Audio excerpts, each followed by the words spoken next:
ஈழத்தின் குடும்ப விழாவான நெல்லையம்பதி மகோத்சவ பெருவிழாவில் இன்று சப்பர திருவிழா கொண்டாடப்பட்டது.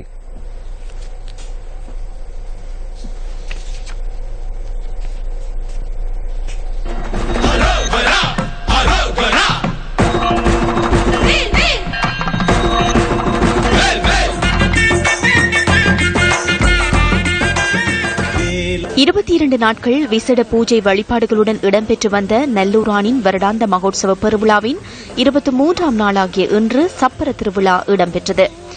அழகால் அலங்கார கந்தன் என்றும் இளமையால் குமரன் என்றும் அழைக்கப்படும் நல்லூர் கந்தன் வள்ளி தெய்வானை சமேதராய் பழமை வாய்ந்ததும் மிக உயரமானதுமான அலங்கரிக்கப்பட்ட சப்பரத்தில் மங்கள வாத்தியங்கள் முழங்க வீதியுலா வந்தார்.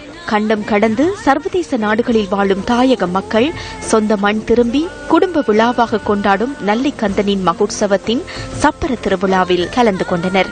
நாளொரு அழகு பெறும் நல்லூர் கந்தனின் வருடாந்த மகோத்சவத்தில் நாளை ரதோற்சவ திருவிழா இடம்பெற உள்ளமை குறிப்பிடத்தக்கது.